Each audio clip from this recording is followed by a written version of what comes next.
It's your girl Nancy Red, and this is season 3 of Mompreneurs, where each week we celebrate beautiful Black entrepreneurs who are simultaneously killing it as amazing business moguls and awesome moms. Now, y'all, if you've been listening or watching, you know I love business because I come from multiple generations of Southern Black business ladies. And one thing we all know, it's hard to make money, but honey, it is even harder to manage and grow it. We can all do a little better with this, and this week's guest is here to tell us how. Because, 10 years ago it was, Michelle Richburg was doing great as a banker, living her best life, and she realized, after an aha moment, that she wanted more. And now she has it, because Michelle is the president and CEO of Richburg Enterprises, and she was actually named one of Billboard magazine's top 2020 business managers. Now, yes, she has worked with a lot of famous people and household names, but also everyday rich people that you wouldn't be able to pick out of a lineup. And most importantly, Michelle understands from firsthand experience that life can happen and you just gotta pick yourself up and keep on trucking. And she truly cares about creating generational wealth in the Black community. Girl, that's what this podcast is all about. So thank you so much for coming on here and sharing your wisdom. Oh, Nancy, thank you so much for having me. I'm extremely humbled. You make me sound like a superstar when I'm just in here, as I said before, trying to make the donuts and do what we do, behind the scenes. So I'm grateful and humbled to, be on and talk to you guys and, do some girl talk and some wisdom along the way and things that I've learned. Well, and that's the whole thing, right? That's actually the mom and mompreneurship. It's simultaneously trying to make the donuts, the girl talk, the trying to survive, trying to raise these kids. It's a Exactly. whole jumble. So before we get into your entrepreneurship, let's talk about who makes you a mom, okay? Tell us about your household. So I have one son, Adrian. He is 29 and a half, almost. He'll be 30. I can't even believe I'm saying that. New Year's Eve, he's a New Year's Eve baby. He is my motivation, my why. He's always has been. And he's given me, when he was born, I guess I would say he gave me another sense of purpose, right? Because I realized that it wasn't about me anymore, because I grew up as an only child and I was a bit spoiled. But when I became a mom, it really wasn't about me anymore. It was about providing him with all the tools and education, things that I believe in, faith that would help him to be the best, human possible, especially raising a Black man in America. So that was my thought process as soon as I became a mom. And honestly, I think that what you just said is harder than entrepreneurship. It is, especially because I was a single mom. So it was definitely many, many challenging times. Which came first, entrepreneurship or Motherhood. Motherhood, yes. So before you had no intention of having your own business. You were just a mom working a job, a great job, but a job. Yes, I was just a mom. I was, my background is I was in banking for over 30 years. I started working in a bank when I was in high school, actually, in 11th grade, and then transitioned into the retail bank during college. And I basically just worked my way up through the retail bank. Throughout those years, I worked for many banks. I started off at Chase. I've worked for Citibank. Um, I can't even remember all the banks that I worked for, just off the fly. But my career, my skill set was started in finance and in the banking industry. And then, and I made it to the C-suite until, that we don't call it a dreadful day anymore. We call it the best day of my life. But when I was fired randomly in 2011, and then is when I became an entrepreneur after that. Well, and when we're talking about the C-suite, one of the things I love about this show is even if people don't want to start their own business, understanding different things. Like when honestly, until I got to Los Angeles, if you asked me what's a banker, I'd be like, oh, that person who you go to Bank of America and you go to the teller and you cash the check. And I bet you a lot of people think that's what you're talking about, but that's not what you're talking No, about. I was a private banker. So as I stated before, I started in high school, and I was something called a check coder, which we basically were the folks that put all of the numbers on the bottom of the check when they were negotiated, right? And then when I was in college, I moved to the retail bank. So that's where you're talking about the tellers. When you go in the bank and you make a deposit, you open an account and you apply for a credit card, your brick and mortar, right? And I did that for many, many years and worked my way up through the ranks. I was a salesman. Well, first I was a teller supervisor, then I was a teller manager, then I was a credit person, so on and so forth. So I did all of the jobs inside of the retail bank, which is the brick and mortar, until I went into private banking and became a private banker in the C-suite, senior vice president of private clients. And what that meant was I had a book of business. So say Nancy was my client, Mary was my client, Sean was my client, John. What I had a large book of business that I managed their finances for. So I was their point person. So it's like going to see your internal medicine physician or your gynecologist or whatever. You have your own doctor, your own person that takes care of you, has your chart, knows everything about you, your medical history, and so on. So that was me as a banker, a private banker. I knew the ins and outs of all of my clients that I worked with. And then as I got new clients, we learned about them as well.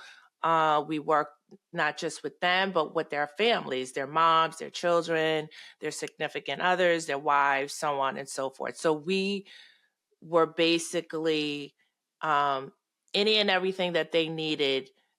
We coordinated it.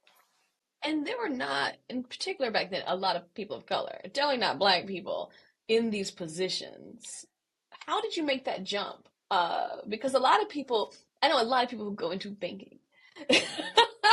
They would like to know, how do you go from teller to private banking? Because that's a wonderful jump. You ended up in an office with all wood paneling and a secretary outside your door. This is exactly the dream.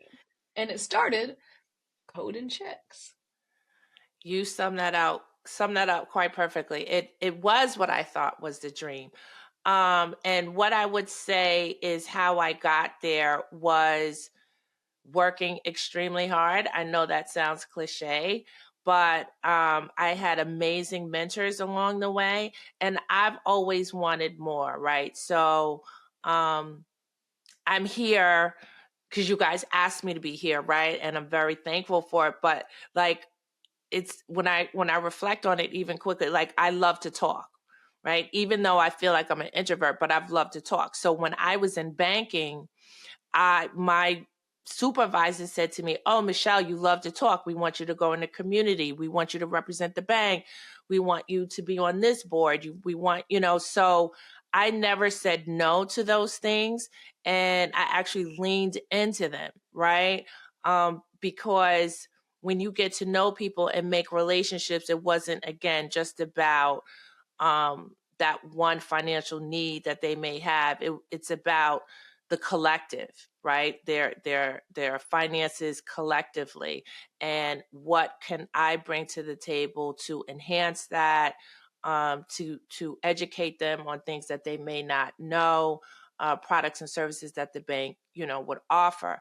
So I worked extremely hard in all of the areas inside of the retail bank. And I had amazing mentors that guided me and taught me, what I needed to know, especially because banking and finance really was a man's world too. That was another thing.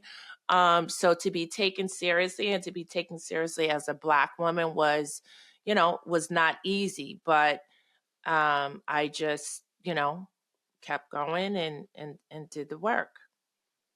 And you build a portfolio, and like I laugh, anyone listening to this understands. You build a portfolio, you brought in clients there's no way they would have had otherwise. You brought in large quantities of money from celebrities, athletes, entertainers, high wealth individuals who otherwise they wouldn't be reaching. It still wasn't enough. It still wasn't enough. It still wasn't enough. And you mentioned that there wasn't a large number of Black folks in my position, and you're 100% right. So when I was hired as a senior vice president, group director at Signature Bank or private clients, I was the only Black woman group director in my position at that time. So In all of America or at the at the bank? bank, at At the the bank, bank. yes, at that bank. But there's like a handful in the industry at I'm large at sure, that I'm time. sure. And probably now, it's Yes. expanded, but this was, over 15 years ago. And so I was very clear on one of the reasons why I was hired. A, I was hired for the book of business that I had and the names of people in my portfolio. And two, I was hired because they needed to meet a quota. And I was also, very good at my job. So they had heard about me inside of the banking industry. And when I was recommended for the position, again, I met the other two check marks. And so, I don't want to say they didn't have a choice in hiring me, but I gave them exactly what they needed until they decided that they didn't need it anymore. Well, and that's the rub, right? So you built this portfolio, you brought it to them, you trusted them, you're looking a little janky to your clients because this came out of nowhere that you were fired. You're a single mom. Did this come completely out of the blue? Completely out of the blue. Like I like to say, I was heading to the city to meet with a sports agent about him bringing some of his athletes over to the bank so I could be their banker when I got a call from my boss's assistant to come in and meet with him. And I told him I couldn't come that day, but I would come the next day, told him what my schedule was. And she was very persistent. So at the end of the day, she was my boss. So I rearranged my schedule, asked him if we could meet for dinner. He was driving in from Philly, and asked him if we could meet for dinner as opposed to lunch, that I just needed to stop in the corporate for a minute. And that was at, 11 o'clock in the morning. And by 2 o'clock in the afternoon, I was standing on Fifth Avenue fired out of the clear blue sky. Did you have access to your clients? Would you be able to tell them what happened? Or are you just at this point cut completely off? Well, because they were my relationships, I had access to them. Like, I guess it was God ordained. I'm just good with numbers. So I remember cell phone numbers. I remember, I'm just a numbers person. So I had access to my clients and who I needed to have access to. If I didn't remember the number inside of my head, I had it in my cell phone. Although I had a bank cell phone, but I had the majority of the information in my own cell phone. And actually, if I could turn around for a second, because I'm old school and I still have it here. You got a Rolodex. I have a lot of things I keep to keep me, when the times get rough and I have to remember like where I came from. So I have a Rolodex, and I always had a love Rolodex. This is one of the Rolodex. things. And so I had this Rolodex probably goes back, 25 years or so. I just keep it there to so yes, I had access to the clients. And after I picked my head up off the floor and, took several deep breaths to process what had just happened, I called my largest client first, sitting in my car. And then I called another client just to kind of tell them what happened. Like, hey, I'm not, there anymore. And neither is my team, because when I was in Manhattan being fired, HR was also in Westchester County firing my assistant and my entire team simultaneously. Yeah, I mean, it was a day of reckoning. it was a day of reckoning, and you had to go home to your son. I mean, was he in college at this He point? was a sophomore in high school. Okay, oh my goodness, so he wasn't even out the nest No, yet. This was not the plan. this was not the plan. This was not the plan. Um, you know, I still remember the shock, the emotion, the depression. Like, that was one of the hardest times of my life in 2011. But as I sit here now, and it's not even now, it's over the years, I truly recognize that it was the best day of my life because, you know, God was protecting me, right? And not only that, He was setting me up for what my real purpose is. And that's very clear to me now. And what I will say is that June of 2022, they were fired. Okay. The executives of that bank was fired because the Fed went in on a Sunday afternoon and shut them down. They were the second bank that was shut down after Silicon Valley. So it's very clear that God was protecting me and setting me up to walk in my purpose and move, you know, to be very intentional to do what I'm doing now. It's not even a doubt. Not even a doubt. And what you're doing now is really valuable. You're a business manager, and a lot of people have no idea what that means. But I know that you are basically the person who keeps people from being foolish. You keep people from they can act a fool in public, but they cannot act a fool in private. I try. I try. The struggle is real. Let me say that. The struggle is real. But yes, every And day we so, manage finances and business affairs for our clients. so when you were working at the bank in 2011, how many clients did you have at that point? Like what was your portfolio then? My portfolio, the number of clients that I had, I mean, I really can't remember, was probably not, it was definitely in excess of, I don't know, 250, 300 or so. Assets under management were, I don't know, probably 100 million. And would you say that over the years since you left, that what you're dealing with now is comparable, except you're doing it for yourself? I would say what I'm doing now is a lot harder than what I was doing as a private banker, because what we do now is we really are the infrastructure for all of our clients, for their businesses as well as for their personal lives. So majority of our folks we work with folks in, you know, entertainment and in the sports area, but we have a lot of entrepreneurs, regular small business folks, or high net worth individuals. So what that actually means is that we coordinate everything. We coordinate their insurance. We do tax planning. We do investment planning.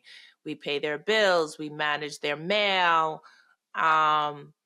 We set up their banking. We coordinate their investments. We are the You get liaison. them the good credit Yes. cards. Because everybody wants the good credit card, even if they do not qualify for the good credit card. Exactly, exactly. So what we do now is a lot harder than what I did as a private banker. And it's funny because I obviously worked with many business managers throughout my career, which is what was the catalyst for me to even start working in entertainment, right? But sitting on the other side, like, it's that I get it. As you know, if I look back to then, like, we get called for everything. We manage and handle every aspect of their lives. And that's so they And can focus you on their creativity and what they do best, and they don't have to, you know, worry that, you know, the compliance is up to speed with their businesses. they're complying with, their taxes, all of the things that we as, regular individuals, we would manage and do for ourselves and have different professionals. We quarterback all of that. And this wasn't something that you were like you said, you had worked with business managers. You also had a little side hustle going on as well, dipping your toe into business management. I think that's what's really important as a mompreneur, and you may have learned that a little bit from your grandma. Don't have all your eggs in one basket. You did not see the firing coming, but you had a kid. And when you got kids, you cannot just have a job. Even if you're not ever planning to leave the job anytime soon, you were already doing business management for big people like Wendy Williams. How did that come about? You're working as a banker. How do you become, as a side hustle, Wendy Williams' business manager? You have definitely done your homework. Well, Wendy was a client for many years. And that actually came about upon my firing, right? But even before that, the Richburg Enterprises, yes, was absolutely a side hustle. I was doing bookkeeping and opening up mail for folks, right? Because they had a need. So, as you say, as a mom, I needed to figure out how to bring additional income into the household. And these people had a need. So when they approached me like, oh, Michelle, I need help with this, or I need help with that. Can you come over on the weekend and and open my mail and sort my mail, or could you do my books? So And this isn't just so people understand, this isn't just like rando person. These are huge, heavy hitter people. yes. You must have been a very delightful, comfortable relationship, which is why you're so valuable.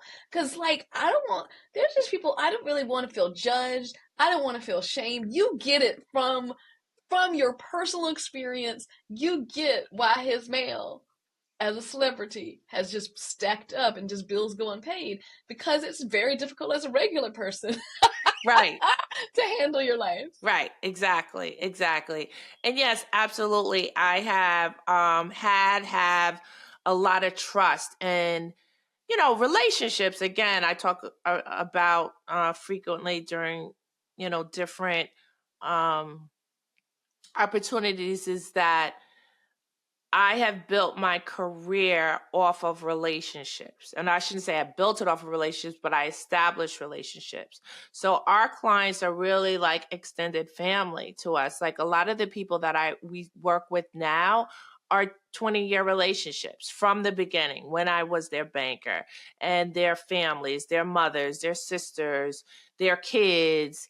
So yes, when I was asked to come in and open the mail and sort the mail, and they knew that it's my eyes only. I used to bring my son, he was little at the time, he used to bring his little hot cars and his books, and I would set him up and we put Barney on and he would do his thing, and I'd be sitting there going through the mail, had the shredder, and would organize it, and based off of priority or whatever it was for the client, for when they came home to review and handle and shredded all the things that didn't matter. And in regards to the bookkeeping, I taught myself bookkeeping. I took a class for QuickBooks, and I actually asked one of the business managers that I was working with at the time, would she teach me if I could come to her on Saturdays and she just teach me, because again, I worked in a bank, I know numbers, and all finance. So bookkeeping is debits and credits, right? And I started out as a teller. So bookkeeping is very similar. It's not the same, but it wasn't challenging for me because I had a foundation. So I just needed to learn the accounting component from her, and then that was another excuse me, another service that I could provide, which was do the bookkeeping for the clients, and then they just needed to provide it to their accountant at the time to prepare their taxes. And I love that. And I most importantly love this because one of the reasons I do this podcast is to help people get advice from people that they can relate to. And anytime someone sees me on the internet, and if I end up talking to them and they're just like very blunt, they're just like, I was not expecting this. But I'm just like, go ask for some help. Why are you? What's the worst that can happen? They say no. I get told no all the time. I'm always asking people for help. And I always provide help, and sometimes I cannot help the person, and sometimes the person cannot help me. But that's bold and very important. You saw someone doing what you want to do, and you were like, how can I do this? Can you help me?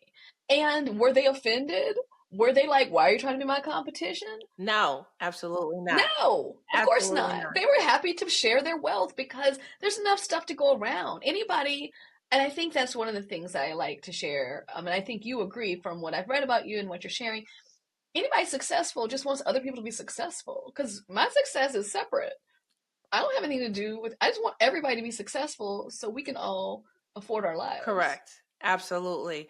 And I know that my success is built on, like I said, a lot of the mentors that I've had early on in my career.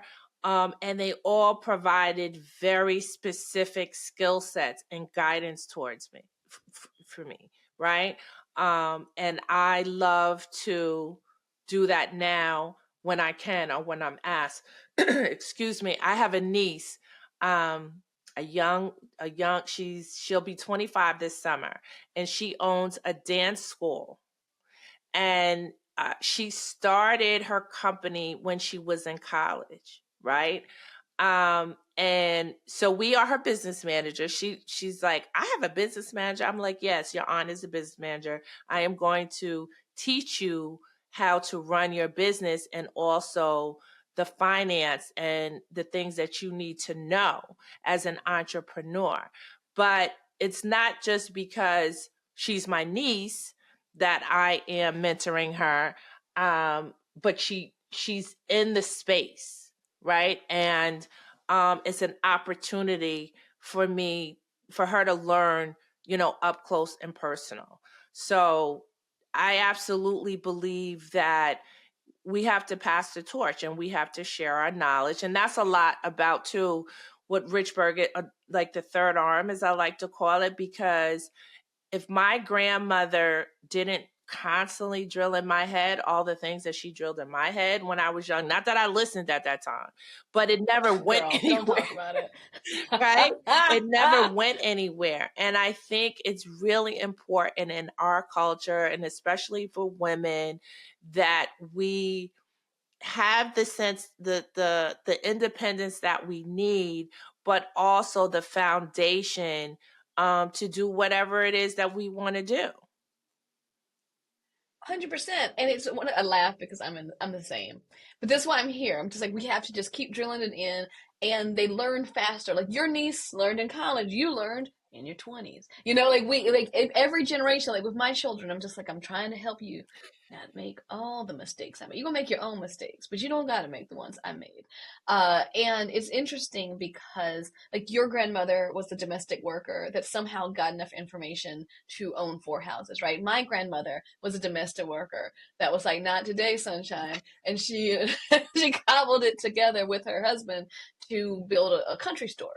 And so you've got these enterprising people, and you've got your son watching his mompreneur who had a job, but also to make sure you could give him the best of everything was on the weekends or at nights over at these celebrities' houses shredding their mail while he played with his Hot Wheels.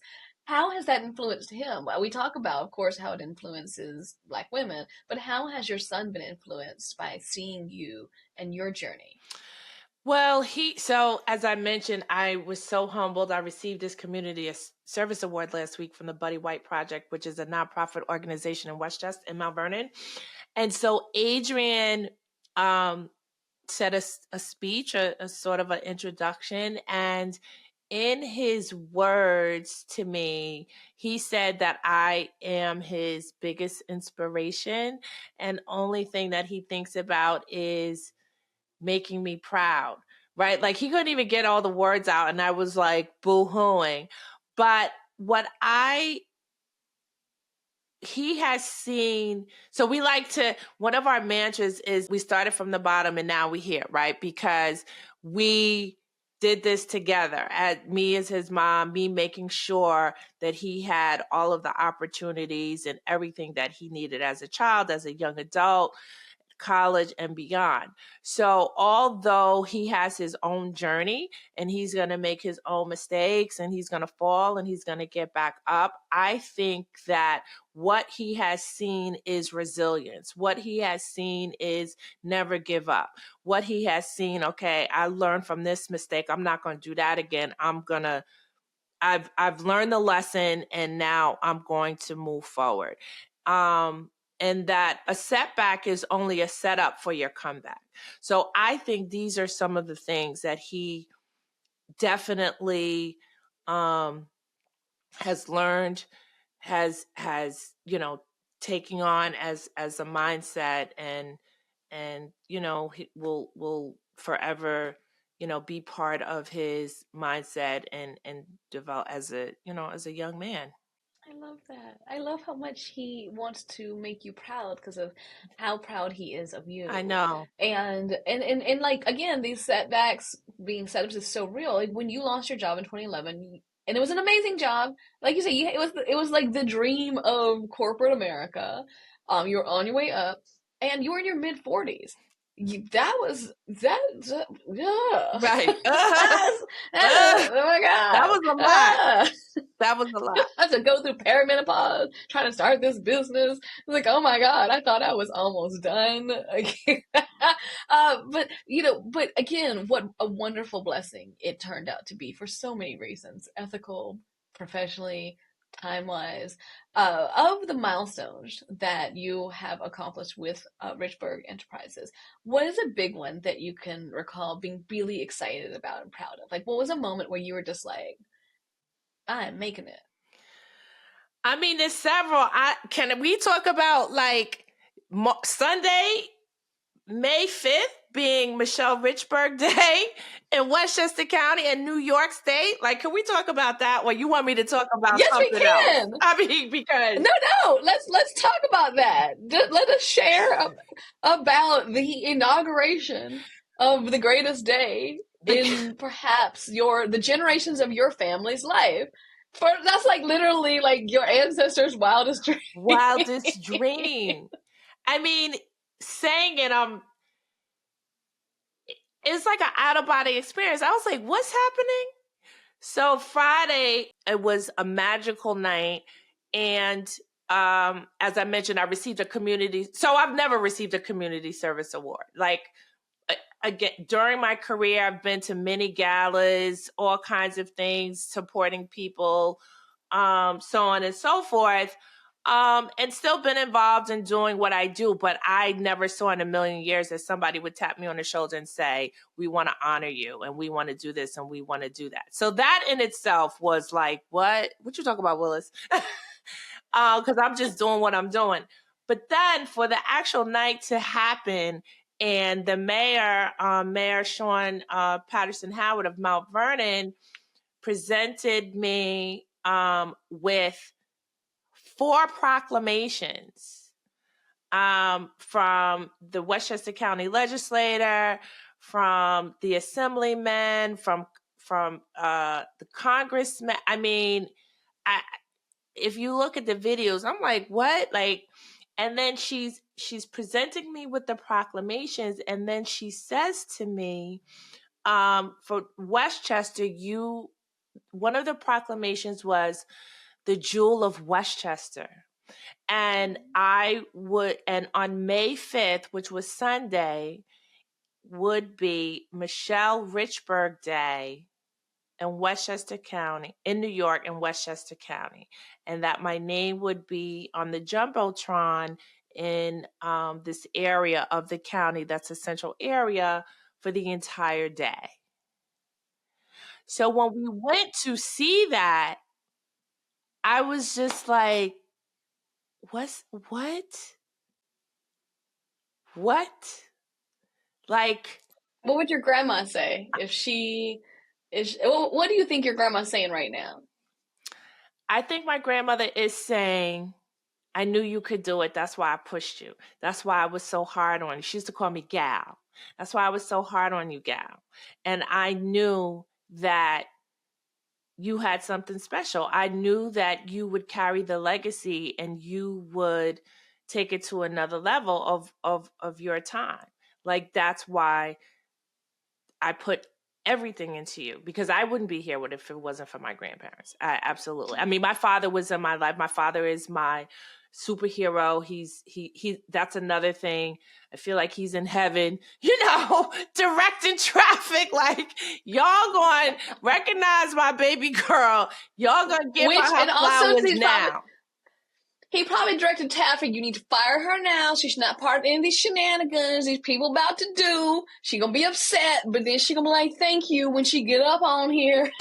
Exactly. No. Okay, all right. I gotta ask you a couple more questions, because one of the things that you offer a lot of financial advice, but that's on your social media. This is really great to get to know kind of the background, and particularly from a mom's perspective, right? But what do people, in particular moms, people who have liabilities, like not liabilities, a child is not a liability, but what do people who can't just like bet it all on red, because you got a kid with you, what do they need to be? What is your advice to them if they too find themselves in a predicament or a pickle where they lost their stability and they've got to risk it all despite not being ready to risk it?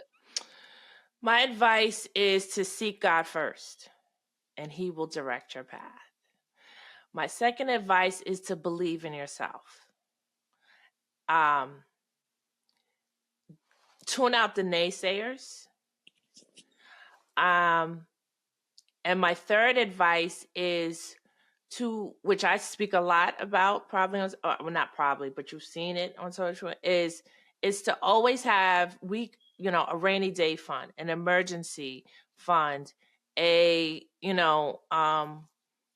old school, so I'm going to say what it is. Now, people don't like to use emergency fund, a rainy day, it's negative. No, the fact is life be life and stuff happens, okay? So we need to have money aside in preparation for that.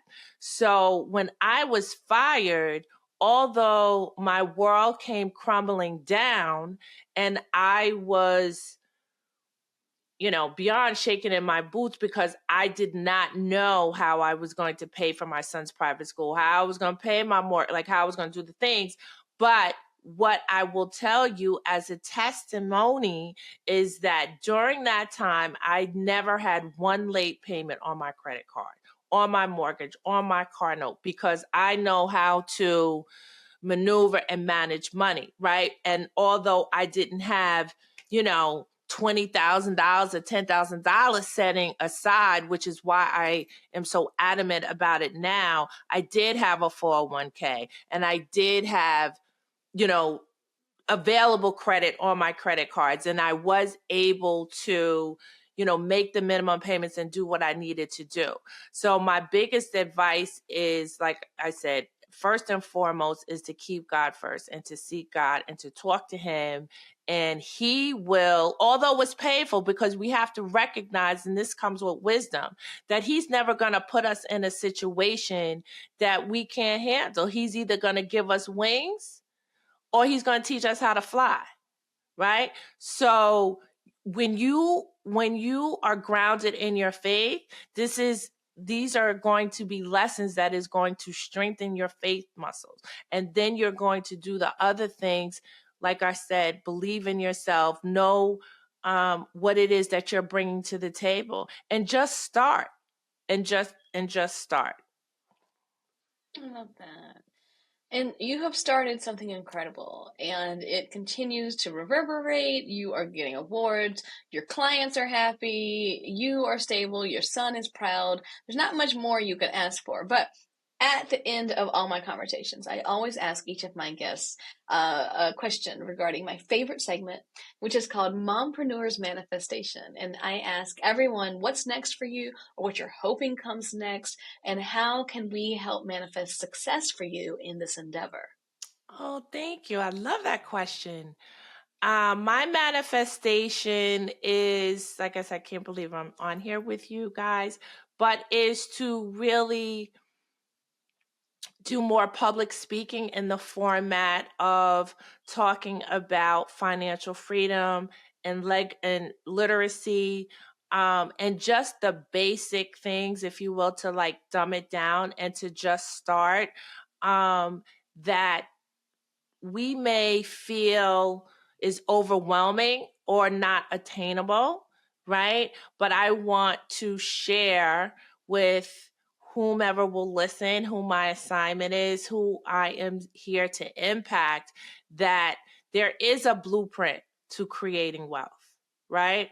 And so my manifestation is to have more opportunities to share the message, share the knowledge, and give folks the blueprint.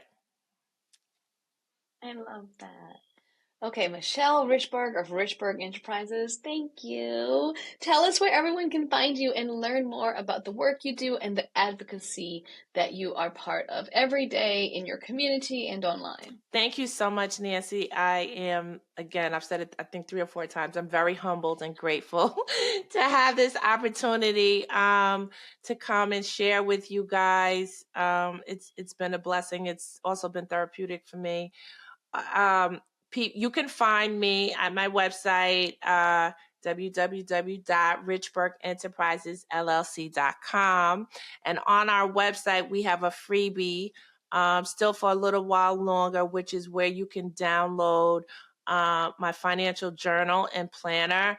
And not only does it have basic information about how to budget and just the things to think about, but it also has the Michelle-isms and the spiritual guidelines to things, to help you think about living your best life and the things that you want to strive for. I'm on Instagram at the Michelle Richburg, and I'm on LinkedIn at Michelle Amos Richburg, which Amos is my maiden name. I love that. Tell me a little bit more really quickly. Why was this therapeutic for you? This was therapeutic for me because, you asked me the question, what will my grandmother say to me now? You asked me the question of what do I feel is like my biggest accomplishment, which again, I remember when I received the first acknowledgement from Billboard as a top business manager in 2020. Listen, all I was trying to do after I was fired was pay the bills, right? And as you mentioned, and I was working, Wendy was one of the first clients, and an entertainment lawyer, James McMillan, we call him client 001. I never in my wildest dreams saw Richburg as this Black firm employing, Black folks, professionals at this high level of service that we provide, bringing on my partner Fabian, who manages our tax department. Like that wasn't in my peripheral. So talking about it, reliving that day of being fired, and again knowing that I am moving with intention and I'm very clear on what my purpose is therapeutic. It's great. Well, I'm glad to hear that. We are as proud of you as your son is, and we are so grateful that you took the time to share your story with us here at Mompreneurs. Thank you again very, very much, Nancy. And thank all of you for listening to Mompreneurs. And as a reminder, a brand new episode will go live each Monday on Urban One Podcast, Apple Podcasts, Spotify, or wherever you get your podcasts. Visit urban1podcast.com to learn more. That's urban1podcast.com. Mompreneurs is brought to you by the Urban One Podcast Network and MadameNoire. Created, produced, and hosted by me, Nancy Wren. Executive produced by Sarita Wesley, Allison McGovna, and Tanya Hoffler-Moore. Produced and edited by Jiminique Miller.